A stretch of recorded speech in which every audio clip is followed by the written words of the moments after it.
Nós temos estudado o livro de Gênesis, chegamos agora ao capítulo 9.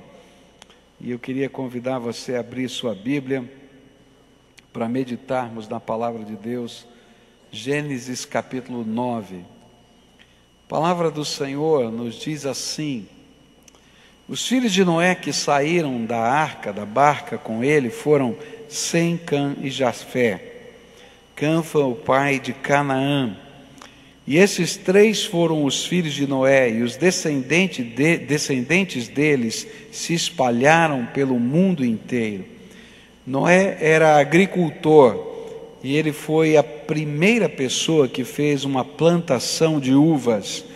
E um dia Noé bebeu muito vinho e ficou bêbado e se deitou nu dentro da sua barraca. Cã, o pai de Canaã, viu que o seu pai estava nu e saiu para contar aos seus dois irmãos. E então Sem e Jafé pegaram uma capa, puseram sobre os seus próprios ombros, foram andando de costas e com a capa cobriram o seu pai que estava nu. E a fim de não verem o pai nu, eles fizeram isso olhando para o lado. E quando Noé acordou depois da bebedeira, soube do que Cã, o filho mais moço, havia feito. E aí Noé disse o seguinte: maldito seja Canaã, ele será escravo dos seus irmãos, um escravo miserável. E Noé disse mais: bendito seja o Senhor Deus, Deus de Sem, e que Canaã seja seu escravo. Deus faça com que Jafé tenha domínio sobre muitas terras e que os seus descendentes morem nos acampamentos de Sem e que Canaã seja escravo de Jafé. Depois do dilúvio, Noé viveu mais 350 anos e morreu quando tinha 950 anos de idade. Querido Senhor, ajuda-nos a compreender a Tua palavra e aplica, Senhor, a Tua palavra ao nosso coração, porque sem Ti, Pai, não há sentido na nossa vida e nós queremos aprender do Senhor. É aquilo que oramos no nome de Jesus. Amém e amém. A Bíblia sempre vai ensinar para a gente que toda atitude minha, sua, sempre terá consequências.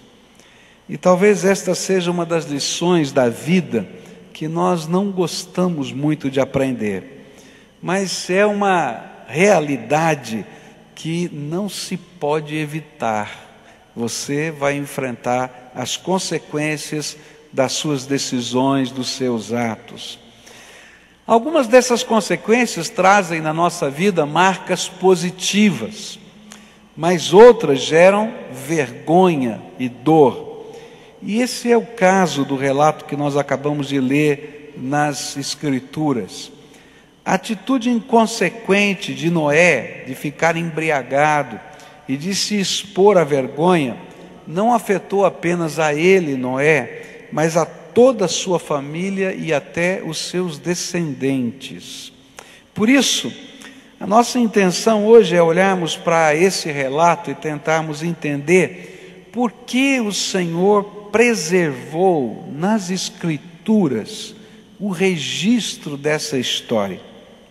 E quais seriam as aplicações dessas lições que esse texto teria para a nossa vida? Qual é o sentido disso? Por que isso aqui está na Bíblia? O que a gente pode aprender com esse texto?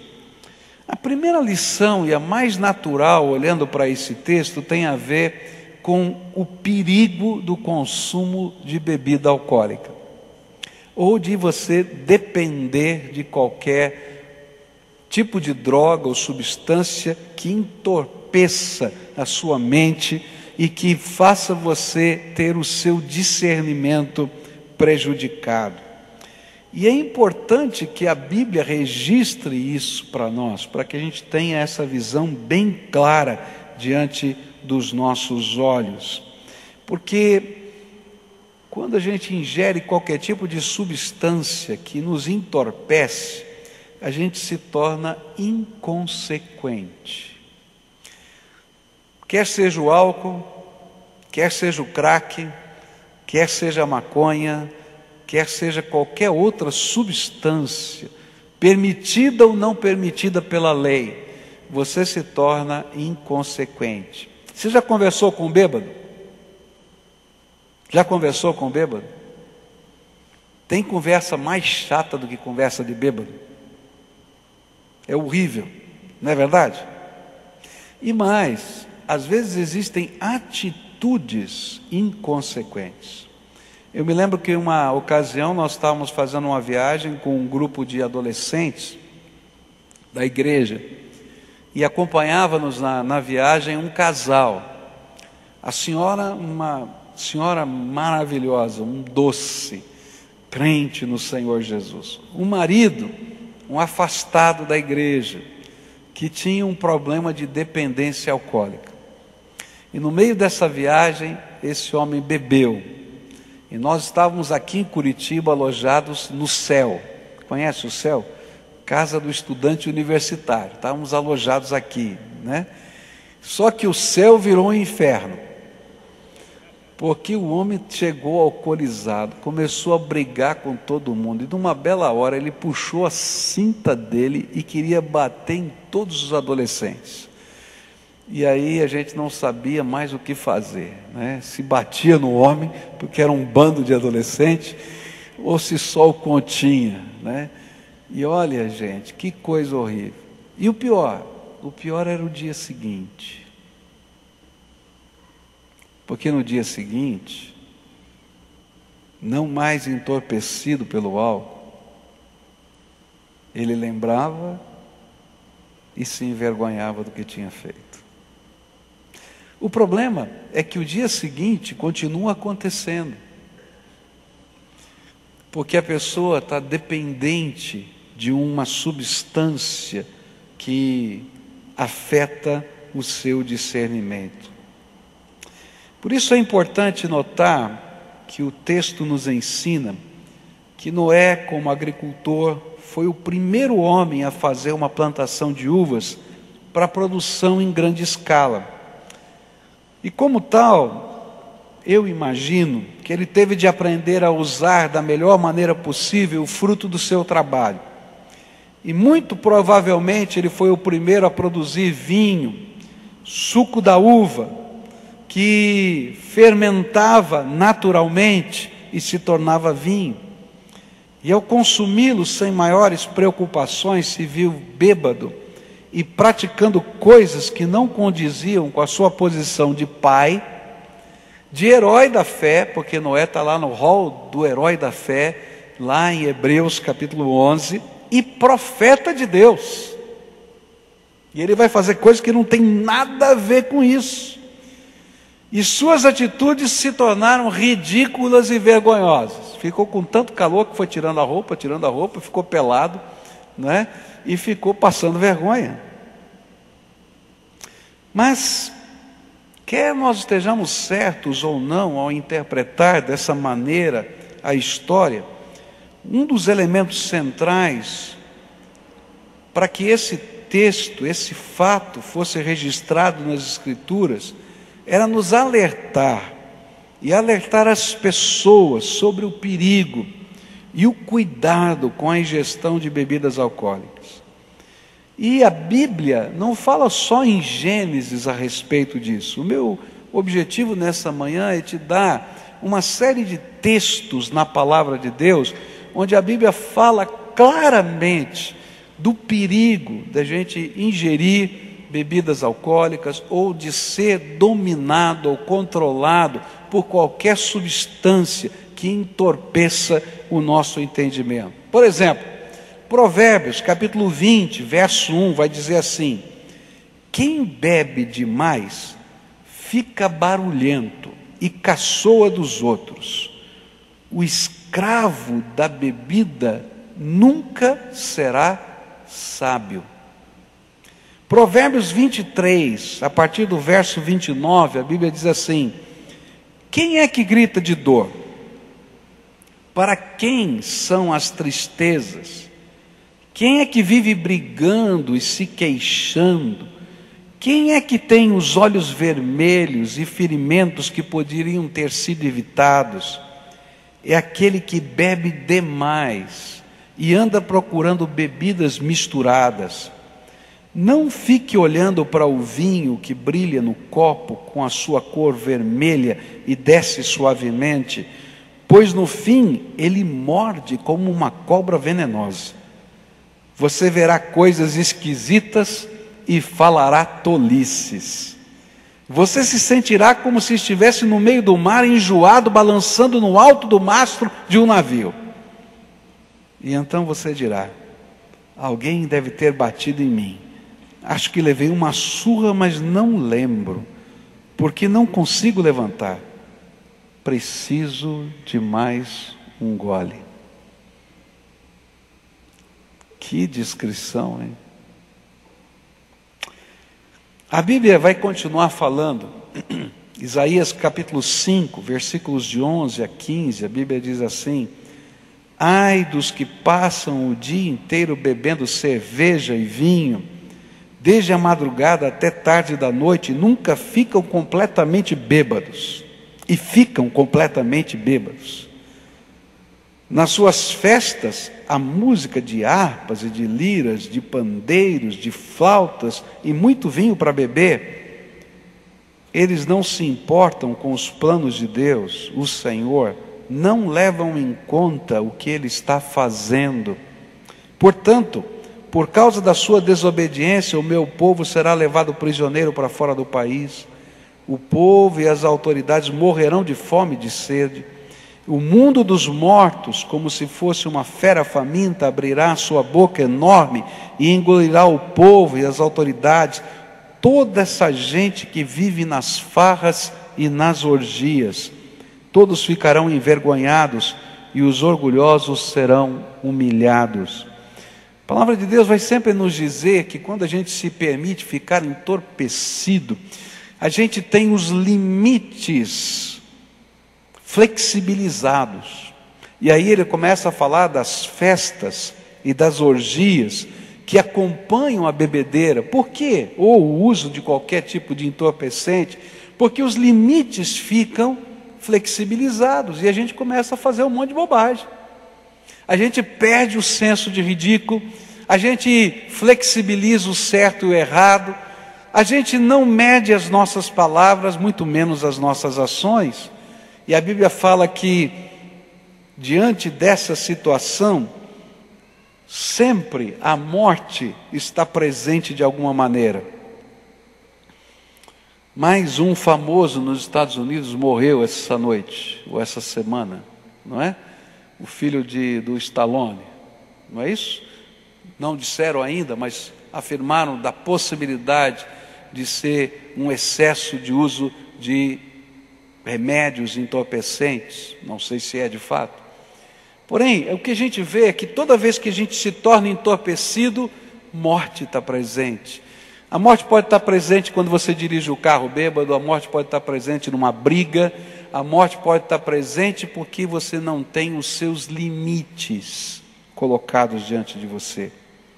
Isaías 5 ainda, verso 22, vai dizer: ai dos que são campeões de beber vinho, que vencem apostas de misturar bebida alcoólica. Vamos ver quem bebe mais. Vira, vira, vira, vira. Conhece, né? A música, né? Vira, e aí vai, né? E fica apostando quem consegue beber mais, até cair doido lá, cair doente, desmaiar, entrar em coma alcoólico. Isaías 28, versículos 7 e 8 dizem assim: mas há outros que também andam tontos por terem bebido muito vinho, que não podem ficar de pé por causa das bebidas. E olha só, são os sacerdotes e os profetas que vivem embriagados e tontos. Os profetas, quando recebem visões de Deus, estão bêbados, e os sacerdotes também, quando julgam os casos no tribunal. As suas mesas estão cobertas de vômito, não há um só lugar que esteja limpo. E aqui ele está falando quando as próprias autoridades espirituais de Israel e jurídicas se tornaram dependentes dessas coisas. Isaías 56:12 vai dizer: eles dizem uns aos outros, vamos procurar vinho e cerveja, cair na bebedeira, amanhã faremos a mesma coisa, e ainda mais do que hoje. E aí a insaciabilidade, quando você entra num vício, quando você entra num caminho assim, você sempre quer mais, quer mais, quer mais, quer mais, e nada sacia. Efésios capítulo 5, verso 18, vai dizer para a gente assim: não se embriaguem, pois a bebida levará vocês à desgraça, mas encham-se do Espírito de Deus. Eu acho tremendo isso, né? Você está procurando uma emoção forte na tua vida, então não vai para a bebida não, deixa Deus encher a tua vida, você vai ver o poder e a graça de Deus sobre você. E aqui a gente vai ver 1 Timóteo e Tito, falando dos líderes da igreja, que um dos requisitos dos pastores e diáconos é que não sejam chegados ao vinho. E depois a gente vai encontrando aos mulheres, aos homens, o mesmo conselho em Tito capítulo 2. O que a Bíblia vai ensinar, o ensino básico desses textos, é o que nós chamamos de temperança. Ou seja, não ser dominado, mas exercer controle, não se permitir ser controlado por nada, ninguém, nem qualquer substância. E esse é o ensino que as Escrituras têm. Ela não proíbe a ingestão de bebida alcoólica. Ela sempre diz: olha, toma cuidado, não se domine, tenha cuidado, não seja dado a isso, não se envolva com essas coisas, e assim vai. Na tradição italiana onde eu vivi e nasci, tem algumas coisas interessantes. O vinho faz parte da tradição italiana. Em alguns lugares você não toma café com leite, você come pão com vinho de manhã cedo, em alguns lugares da Itália. E eu me lembro da reunião de família, né, onde havia vinho. E era interessante porque o vinho também era refresco. Então pegava o vinho, colocava um pouquinho de vinho, colocava água, açúcar, fazia tipo suco de uva e você tomava aquilo. Esse era aquilo que a gente tomava quando criança, lá na mesa. E tinha uma coisa dentro da tradição italiana, né? Então tinha uma mesa grande, o vovô, que era o chefe da família, era o dono da garrafa. O garrafão, porque naquele tempo não era garrafa, era um garrafão, né? O garrafão ficava no pé dele, não ficava na mesa não, né? E a gente tomava ou o suco, ou quem fosse, não importava a idade, tomava em caneca, não tomava em copo. E aí o vovô é que punha a quantidade certa que ele achava que cada um podia tomar. E ele depois guardava o garrafão. Esse era o costume dentro da família italiana, da tradição italiana. Mas apesar de todo esse cuidado, tá, do vovô, dentro da nossa casa, um dos filhos dele, um dos meus tios, se tornou um dependente do álcool. E uma das maiores crises da nossa família era por causa da dependência desse tio. Trabalhador, sério, mas que bebia. E quando bebia, agredia. Eu me lembro de um dia que cheguei na casa da vovó e o armário do quarto dela estava arrebentado, porque ele ficou irado com algum assunto, estava embriagado e encheu de socos o armário para não bater na vovó, e arrebentou o armário.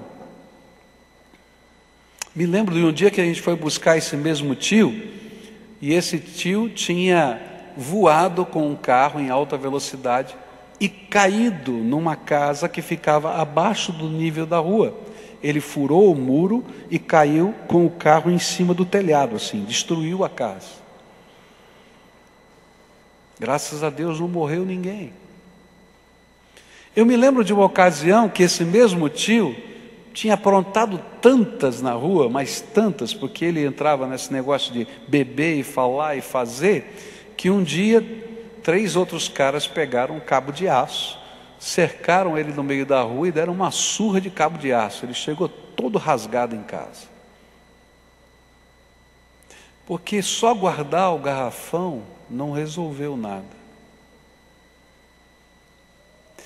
Por isso, nos Estados Unidos, no final do século XIX, no começo do século XX, houve um movimento entre os evangélicos americanos chamado movimento da abstinência, onde se trabalhou em todas as igrejas evangélicas dos Estados Unidos um movimento de fé, onde se ensinava de que apesar de que a gente tem essa liberdade de poder dizer sim ou não, de ingerir e de ser temperante, você não tem esse controle sobre a vida dos seus filhos, você não tem esse controle sobre a vida dos seus queridos, e que se isso era um mal social tão grande, porque o maior problema naquela época nos Estados Unidos era o problema do alcoolismo, então que nós deveríamos tomar uma medida mais radical, que era a da abstinência.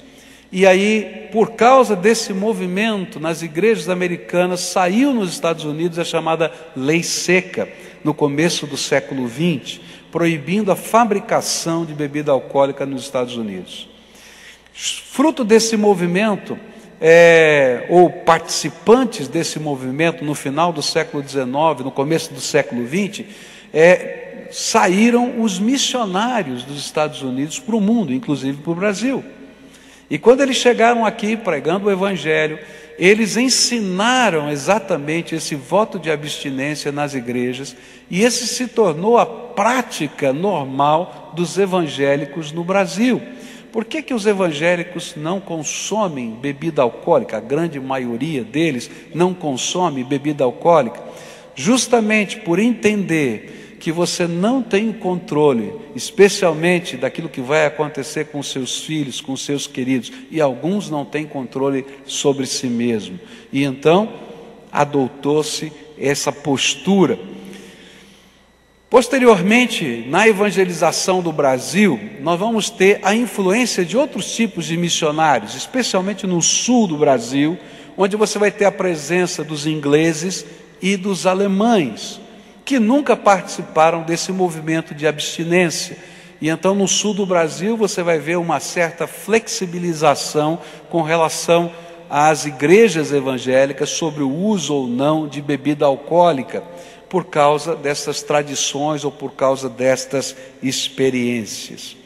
Mas uma coisa eu posso dizer para você com muita certeza: se você é ou foi na sua vida alguém que sofreu com o álcool, que você perdia o controle, o ensino para você não é uma opção. Você precisa ser um abstêmio. Tem muita gente convertida aqui que um dos seus problemas na sua vida antes da conversão era a bebida. E eu vou dizer para você não tem opção. Se você começar a beber, vai começar a beber de novo e vai cair de novo como caía, porque isso é uma desgraça. Eu me lembro de uma ovelha minha, já contei aqui algumas ilustrações com relação à vida dele, um homem que por causa da bebida cometeu algumas atrocidades, quase perdeu a família, quase matou o seu filho, mas Deus na sua misericórdia o transformou, ele foi transformado, a vida restaurada, pude ver os seus filhos, casar os seus filhos, apresentar os seus netos. Mais de 20 anos depois que ele não tinha bebido, nunca mais tinha bebido, apareceu uma Copa do Mundo, e lá na Copa do Mundo, na empresa dele, compraram um engradado de cerveja, enquanto assistiam os jogos pela televisão. Depois de 20 anos ele tomou um gole de cerveja. 20 anos depois. De repente começam a procurar esse homem. Foram bater na casa do pastor, dizer, ele sumiu, desapareceu, ficou 3 dias fora de casa. Ele bebeu a cerveja, parou no bar, gastou todo o dinheiro que ele tinha bebendo, caiu na sarjeta, perdeu a consciência, só chegou em casa 3 dias depois. Aí eu chamei para conversar, ele chorava que nem uma criança. Ele disse para mim assim: eu não sabia que o monstro continuava dentro de mim.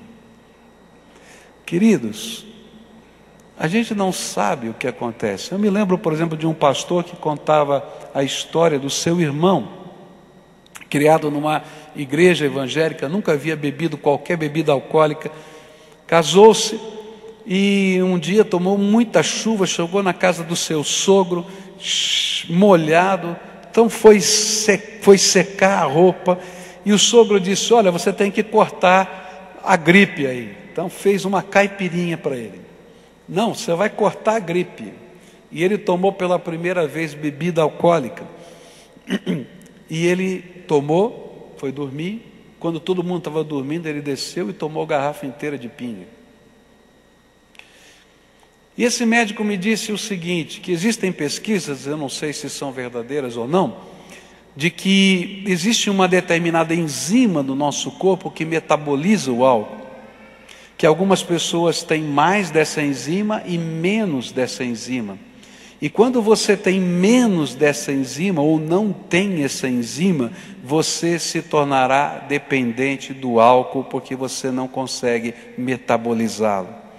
E a grande pergunta é, se você pode ter essa enzima, ou se alguém na sua família pode ter, por que é que você vai introduzir isso na sua vida? Essa é a grande questão. E é por isso que a Bíblia vai dizer uma coisa que a gente tem que trazer à mente. Romanos 14, versículos 20 e 21 diz assim: não destruas por causa da comida a obra de Deus. Na verdade, tudo é limpo, mas é um mal para o homem dar motivo de tropeço pelo comer. Bom não é comer carne, nem beber vinho, nem fazer outra coisa em que o teu irmão tropece. O que a Bíblia está tentando dizer para você é que você tem que não apenas cuidar de você mesmo, mas você tem que cuidar daqueles que estão ao seu lado e que você é responsável por eles. Então eu quero dizer uma coisa para os irmãos: por favor, não faça uma festa para oferecer bebida para alguém, mesmo que seja socialmente condenável se você não oferecer bebida. É melhor que você seja condenado pelos homens por não oferecer bebida do que condenado por Deus por alguém ficar bêbado. Porque você é responsável por isso. Porque é conivente com aquele ato. Está entendendo? Eu sou responsável pelos meus filhos, mas pelas pessoas que estão na minha casa, pelas coisas que eu falo, pelas coisas que eu faço, ou pelas coisas que eu ofereço. A Bíblia deixa bem claro, olha, se o comer ou o beber faz alguém tropeçar, pelo amor de Deus, não coma nem beba, porque você se torna pedra de tropeço. O que a palavra de Deus está nos ensinando é que com Noé ou com qualquer outro, eu sou responsável e consequências existem dos meus atos, quer eu seja consciente delas ou não. Se eu for consciente, pior ainda, porque Deus vai me julgar com maior rigor. Agora uma pergunta: e se eu sofro com essas situações?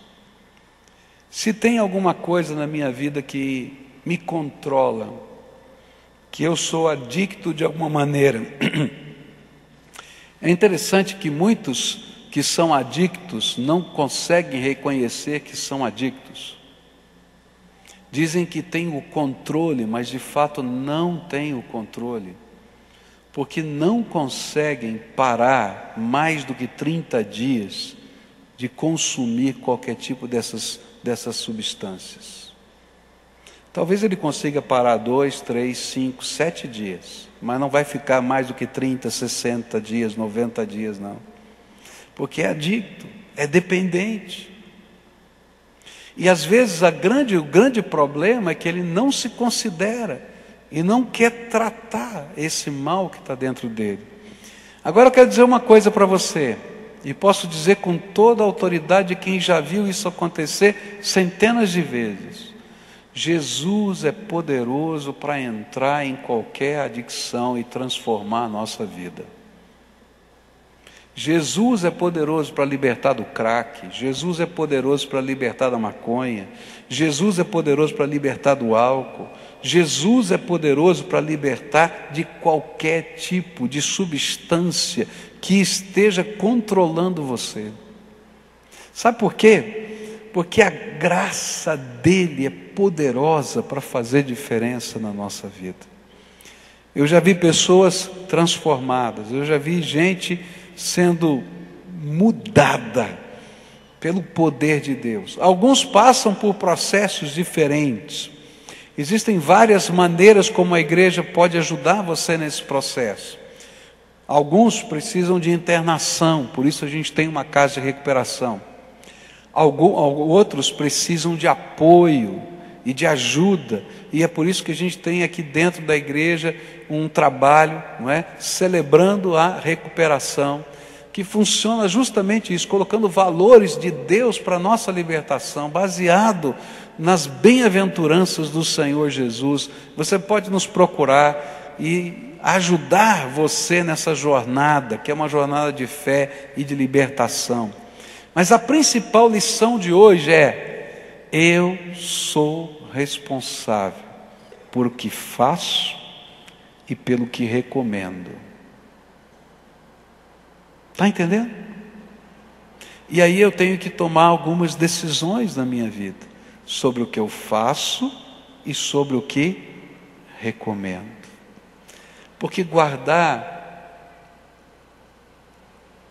o garrafão no pé, como era o costume da cultura de onde eu venho, não resolve o problema, ou não resolveu o problema do meu tio, como não vai resolver o problema da sua casa.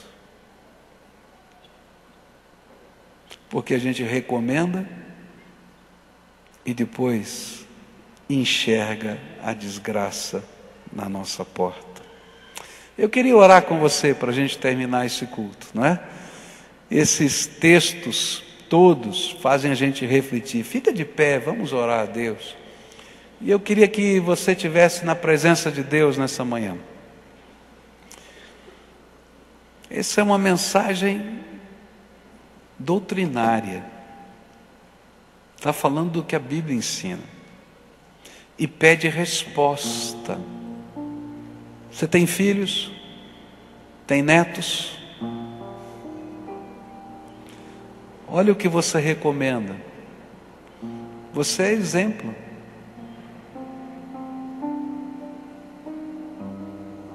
Você é exemplo. E os valores que a gente passa não podem ser só falados, devem ser praticados. E a gente deve pagar o preço desses valores. Quantos aqui já foram dependentes de algum tipo de substância e Jesus libertou? Levanta a mão, quero ver aqui. Levanta bem alto. Ó, tem vários aqui. Jesus liberta, não liberta? É verdade ou não é? Transformou a tua vida? Agora, por favor, não use nada, porque o dia que você começar a usar, vai cair de novo, porque o monstro está dentro de você. E se um desses está na tua casa, e você põe lá na mesa, você gera um constrangimento para essa gente, não é verdade? Que não precisava ter, porque você é responsável pelo que você recomenda. Está entendendo? Então vamos pedir a Deus sabedoria para honrar a Deus nas coisas grandes e nas pequenas, na minha responsabilidade pessoal e na minha responsabilidade como homem de Deus, como mulher de Deus. Que as nossas festas sejam santas, gente. Que a nossa atitude seja santa. Se os outros quiserem nos criticar, que nos critiquem. É melhor que nos critiquem e vejam uma família abençoada do que nos critiquem por ter uma família desgraçada. Estão entendendo? Vamos orar por isso? Senhor Jesus, aqui está o teu povo. Como pastor, eu estou repartindo a tua palavra com eles. Lemos as escrituras juntos. Agora só o teu Espírito pode dar discernimento e sabedoria. Nós cremos que a tua palavra ensina a temperança, mas cremos que somos responsáveis pelo exemplo que damos. E então eu te peço em nome de Jesus, que o Senhor nos dê discernimento e sabedoria, para reconhecer que as nossas atitudes sempre terão consequências, e que a bênção sempre acompanhe aquilo que oferecemos à vida de alguém, e nunca maldição ou desgraça. Senhor, eu sei que algumas famílias aqui passam por lutas, e só quem já passou por viver com um filho, com uma filha, com um marido, com uma esposa, que depende de algum tipo de substância, pode entender a luta que significa isso. Mas eu quero te pedir, Senhor, que nessas famílias venha a tua graça, venha a tua esperança, venha a tua força, venha o teu poder, e que, Senhor, haja libertação, e que o Senhor use a tua graça para fazer algo novo nessas famílias. E se há alguém aqui, Senhor, que está dependendo de algum tipo de substância e que precisa de ajuda, que o Senhor nos faça ser a comunidade de fé, a comunidade que recebe, a comunidade que acolhe e que vive junto com eles a libertação no nome de Jesus. Obrigado por aqueles que tiveram a coragem de testemunhar aqui publicamente. Já fui dependente, não sou mais, porque Jesus entrou na minha vida e fez diferença. Guarda-os, Senhor, livra-os do mal, mas faz com que a tua bênção se multiplique em cada casa. É aquilo que oramos no nome de Jesus. Amém e amém.